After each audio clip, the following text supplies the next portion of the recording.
그 환도를 찾아갈라. 비수를 찾아갈라. 식칼마저 모조리 시퍼렇게 내다 갈라.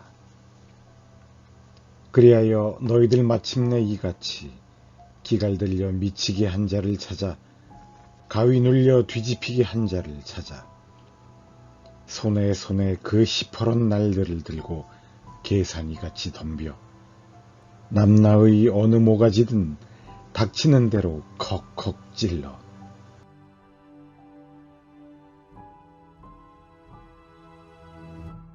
유치원의 이 칼을 갈라라는 시가 이승만 시대의 말기에 동아일보에 발표되었을 때 일반 독자는 이것을 저항시로 받아들였고 시단에서도 그런 이 시의 반향에 동정적인 침묵을 지키고 있었다.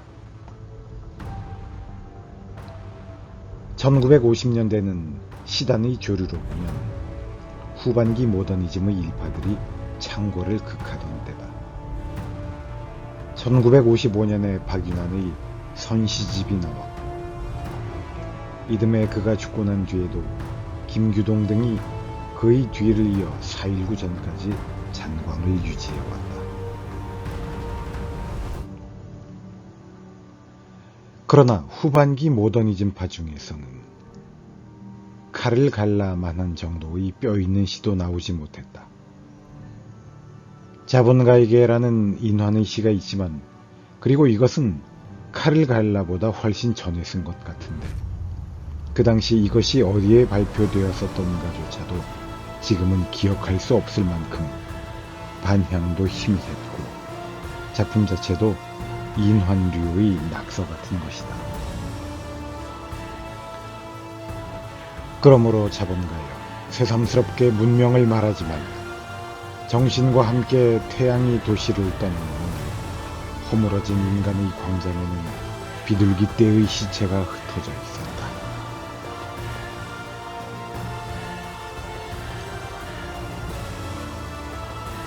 이런 상식을 결한 비이성적인 그의 시가 청마의 침착한 이성과 논리 앞에 어떻게 맥을 출 수 있었겠는가. 그것은 청마의 시인으로서의 중량의 우위에서 오는 것만도 아니고 시단의 전반적인 고루와 후진성에 연연하는 것만도 아니었다. 책임은 오로지 인환의 시 그 자체에 있었다고 보아야 할 것이다. 당시의 시단은 인환의 시의 이성을 부인한 스타일을 엄청나게 새로운 것으로 받아들였고 자본가에게란 시만 하더라도 자본가라는 선동적인 어휘 이외에는 아무런 골자도 없는 시를 저항시 비슷하게 받아들였다. 이것은 인환의 시뿐만 아니라 당시의 모든 모더니즘을 자처하는 시들이 다 그랬다. 이성을 부인하는 프로이트의 정신분석의 혁명이 우리나라의 시의 경우에 어느 만큼 실감있게 받아들여졌는가를 검토해보는 것은 우리의 시사의 커다란 하나의 숙제다. 프로이트의 무의식의 시에 있어서는 의식의 증인이 없다. 그러나 무의식의 시가 시로 되어 나올 때는 의식의 그림자가 있어야 한다. 이 의식의 그림자는 몸체의 무의식보다 시의 문으로 먼저 나올 수도 없고 나중 나올 수도 없다. 정확하게 말하면 동시다. 그러니까 그림자가 있기는 있지만 이 그림자는 그림자를 가진 그 몸체가 볼 수 없는 그림자다. 또 이 그림자는 몸체를 볼 수도 없다. 몸체가 무의식이니까 자기의 그림자는 볼 수 없을 것이고 의식인 그림자가 몸체를 보았다면 그 몸체는 무의식이 아닌 다른 것일 것이기 때문이다. 따라서 이런 시는 시인 자신이나 시 이외의 다른 증인이 있을 수 없다. 그러나 시인이나 시는 자기의 시의 증인이 될 수 없다. 꽃이 보이지 않는다. 꽃이 향기롭다. 향기가 만개한다. 나는 거기 묘혈을 판다. 묘혈도 보이지 않는다. 보이지 않는 묘혈 속에 나는 들어앉는다. 나는 눕는다. 또 꽃이 향기롭다. 꽃은 보이지 않는다. 향기가 만개한다. 나는 잊어버리고 재차 거기 묘혈을 판다. 묘혈은 보이지 않는다. 보이지 않는 묘혈로 나는 꽃을 깜빡 잊어버리고 들어간다. 나는 정말 눕는다. 아, 꽃이 또 향기롭다. 보이지도 않는 꽃이, 보이지도 않는 꽃이.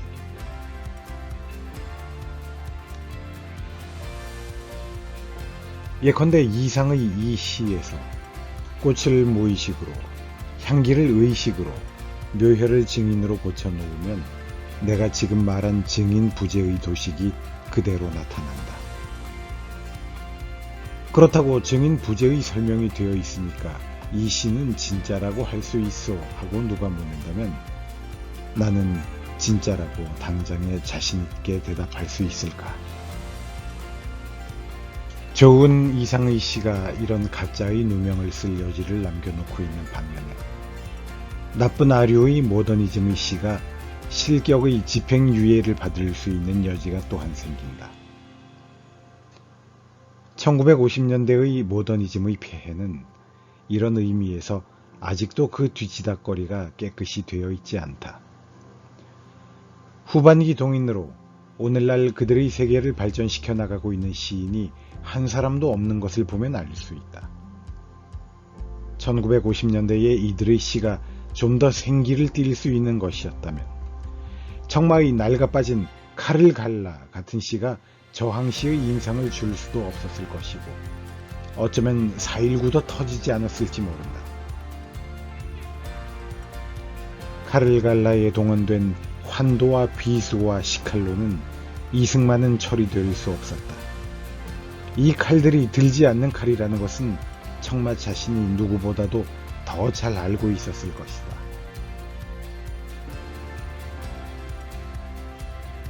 나는 50년대의 모더니즘에게 그들이 칼을 쓰지 않았다는 것을 탓하는 것이 아니다. 그들이 진정으로 이성의 언어의 힘의 한계를 뼈저리게 실감하고 있었다면 필연적으로 쓰지는 않더라도 베어지는 칼을 가지고만은 있어야 했을 것이다. 그것이 없었기 때문에 청마의 들지 않는 칼이 내휘둘려지고는 했다. 4.19를 경계로 해서 그 이전의 10년 동안을 모더니즘의 도량기라고 볼 때 그 후의 10년간을 소위 참여시의 그것이라고 볼 수 있을 것 같다. 요즘 이중의 땅에서 비가 솟는다라는 시집이 나온 것을 계기로 지난 7년간의 현실을 응시하는 적극적인 시들이 무엇을 남겨놓았나 하는 것을 생각해보게 되었다. 그러나 지난 7년 동안의 이 새 유파에 대한 반성과 전망은 1957년 당시의 모더니즘에 대한 그것들보다 별로 흐뭇하거나 밝을 것이 없다. 초현실주의 시대의 무의식과 의식의 관계는 실존주의 시대에 와서는 실존과 이성의 관계로 대치되었는데 오늘날의 우리나라의 참여시라는 것의 형성 과정에서는 이것은 이념과 참여의식의 관계로 바꾸어 생각할 수 있다. 우리나라와 같은 기형적인 정치 풍토에서는 참여시에 있어서의 이념과 참여의식의 관계가 더욱 미묘하고 복잡하며 무의식과 의식의 숨바꼭질과는 다른 외부적인 터부와 폭력이 개입하게 된다. 그런 의미에서는 우리나라의 오늘의 실정은 진정한 참여시를 용납하지 않는다. 그러니까 나쁘게 말하면 참여시라는 이름의 사이비 참여시가 있고 좋게 말하면 참여시가 없는 사회에 대항하는 참여시가 있을 뿐이다. 그러나 진정한 참여시에 있어서는 초현실주의 시에서 의식이 무의식의 증인이 될 수 없듯이 참여의식이 정치 이념의 증인이 될 수 없는 것이 원칙이다. 그것은 행동주의자들의 시인 것이다. 무의식의 현실적 증인으로서, 실존의 현실적 증인으로서 그들은 행동을 택했고 그들의 무의식과 실존은 바로 그들의 정치 이념인 것이다. 결국 그들이 추구하고 있는 것은 하나의 불가능이며 신앙인데 이 신앙이 우리의 시의 경우에는 초현실주의 시에도 없었고 오늘의 참여시의 경우에도 없다. 이런 경우에 외부가 허락하지 않기 때문에 없다는 것은 말이 안 된다. 외부와 내부는 똑같은 것이다. 그리고 그것은 죽음에서 합치되는 것이다. 50년대의 모더니스트에 대한 청마의 시의 대용품적 역할을 오늘날 소위 참여파의 시에 대해서 김현성의 죽음을 극복하는 시 같은 것이 하고 있다고 보는 것은 무리한 해석일까?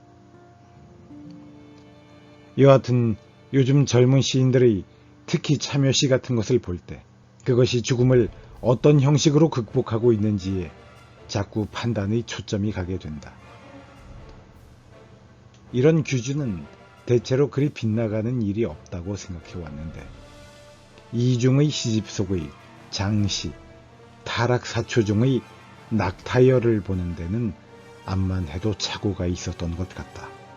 나는 그의 시집 발문에서 그의 이 낙타여의 시의 마지막 구절인 초겨울 귀로에서 낙타여 너는 겨우살이 풀꽃을 마구 뜨더라. 보좌를 감춘 장막은 언제 펼쳐지려나. 펄럭이는 그날의 장막에 밀려 지평으로 지평으로 사형대를 끌고 가는 낙타여를 내 나름으로 죽음을 극복한 대목이라고 해석하고 기뻐한 나머지 정확한 조사의 당당한 절규는 우리 시단에서 그 유래를 찾아볼 수 없는 빛나는 구절이라고 써주었는데 책이 나온 후에 다시 읽어보니 그게 아니라고 느꼈다. 모처럼 난생 처음으로 외람되게 써준 발문의 해석이 이렇게 빗나가서 저자에게도 독자에게도 여간 미안하게 생각되지 않는다. 구구한 사사로운 변명을 장소 아닌 장소를 억지로 비집고 하는 것 같아서 안 됐지만 참여시에 대한 갈구가 너무 크고 급해서 저지른 과오라고 생각해 주기 바란다. 이 작품은 사실은 아직 잘 알 수 없다. 오히려 이 시인의 본령은 저 반지 낀 사나이의 불타는 가슴을 너는 모를 테지. 저 불타는 사나이의 반지 낀 손을 너는 모를 테지. 몸에 젖은 지진의 공포에 대밭으로 쏠리는 향수에 비틀대며 달리는 저 사나이의 반지를 너는 모를 테지. 허파에 베낀 용암을 뚫고 해파리만큼 돋아나는 저 반지의 정체를 너는 모를 테지. 무서워라, 무서워라. 저 반지의 미래를 너는 모를 테지. 타락사초 3 별장에서 이런 작품에 있다고 생각된다. 이 타락사초는 어둡고 비통하고 답답한 4.19 이전의 타락한 얼굴들에 대한 현실 고발이 주제로 되어 있지만 총체적으로 산만하고 서리근 구절의 허비가 많다. 피날레격으로 고민의 승화를 노래한 가라앉는 것이다.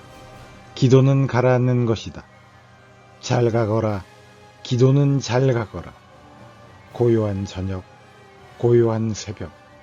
기도는 살아있으나 기도는 부딪히며 살아가고 있으나 가라앉는다. 기도는 체포된 채로 가라앉는다. 잘 가거라. 의 기도의 이미지만 하더라도 이것이 통과한 죽음의 보증이 도무지 불확실하다. 최근작에 속하는 다목적 댐의 얼굴 같은 작품은 섬진강 댐의 건설을 소재로 조국 근대화를 읊은 것인데 이런 것은 오히려 넣지 않는 것이 나을 뻔했다. 이중보다 좀 뒤져나온 김재원은 5.16 후의 사회상을 풍자한 입춘에 묶여온 개나리와 무너져 내리는 하늘의 무게 등으로 주목을 끈 유니크한 조숙한 시인인데 요즘에 나온 못 자고 깬 아침 같은 작품을 보면 이제까지의 풍자를 위한 풍자가 많이 가시고 사회의 일시적인 유동적 현실에 집중되어 있던 풍자의 촉수가 소시민의 생활 내면으로 접근해 들어가려는 차분한 노력이 보인다. 이름 석자, 두간 방, 기다리는 두 식구, 가문의 비탈길, 그 위에 하늘의 무게, 펼쳐진 나의 세대, 버티고 선 바지랑대. 나는 바지랑대였다. 전신으로 나의 출생과 나의 땅, 나의 여자, 그리고 나의 죽음을 버티고 선 나는 바지랑대였다. 무너져 내리는 하늘의 무게에서. 이 시에 나오는 바지랑대도 그렇고 못나고 깬 아침에 나오는 수도꼭지에서 오전 4시 양철통에 뛰어내리는 내 노동의 기선. 노동이 나를 깨우러 왔을 때 나는 이미 눈뜨고 있었고 쪼그린 무릎팍에선 한밤내 내 노동이 새어나와 밤을 밝히고 있었으며 같은 철야하는 수도꼭지의 노동의 이미지도 그렇고 그가 참여시의 뒷받침이 될 죽음의 연습을 잊지 않고 있다는 것이 무엇보다도 그의 장점이다. 이러한 죽음의 노동을 성공적으로 통과해 나올 때 그의 참여시는 국내의 사건을 세계 조류의 넓은 시야 위에서 명확하고 신랄하게 바라볼 수 있는 여유를 얻게 될 것이다. 우리는 이제 불평의 나열에는 진력이 났다. 뜨거운 호흡도 투박한 채취에도 물렸다. 우리에게 필요한 것은 불평이 아니라 시다. 될 수 있으면 세계적인 발언을 할 수 있는 시다. 아니요, 미워한 적 없어요. 산마루 투명한 햇빛 쏟아지는데 차마 어두운 생각했을 리야. 아니요, 괴로워한 적 없어요. 능선 위 바람 같은 음악 흘러가는데 뉘라 색동 눈물 밖으로 쏟았을 리야. 아니요, 사랑한 적 없어요. 세계의 지붕 혼자 바람 마시며 차마 옷 입은 도시계집 사랑했을 리야. 아니요, 전문. 신동엽의 이 시에는 우리가 오늘날 참여시에서 바라는 최소한의 모든 것이 들어있다. 강인한 참여의식이 깔려있고 시적 경계를 할 줄 아는 기술이 숨어있고 세계적 발언을 할 줄 아는 지성이 숨쉬고 있고 죽음의 음악이 울리고 있다. 신동엽을 알게 된 것은 극히 최근에 발이라는 그의 작품을 읽고 난 뒤이다. 그는 이중이나 김재원보다도 나이가 위이지만 역시 60년대의 사람이다. 하지만 그의 업적은 소위 참여파의 다른 어떤 시인보다도 확고부동하다. 껍데기는 가라. 4월도 알맹이만 남고 껍데기는 가라. 이것은 껍데기는 가라라는 그의 시의 서두다. 4월은 물론 4.19의 정신을 가리킨 것이다. 그의 카랑카랑한 여무진 저음에는 대가의 기품이 서려 있다. 껍데기는 가라. 동학년 곰나루의 그 아우성만 살고 껍데기는 가라. 제2연에 가서는 4월 대신 동학 곰나루가 들어앉는다. 이런 연결은 그의 특기이다. 동학, 후고구려, 사만 같은 그의 고대의 귀의는 예이치의 비잔티움을 연상시키는 어떤 민족의 정신적 방명 같은 것을 암시한다. 그러면서도 서정주의 신라의 도피와는 전혀 다른 미래의 비전과의 연관성을 제시해주는 것이다.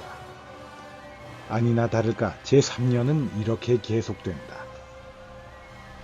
그리하여 다시 껍데기는 가라. 이곳에선 두 가슴과 그곳까지 내놓은 아사달 아사녀가 중립의 초래청 앞에 서서 부끄러움 빛내며 맞절할지니.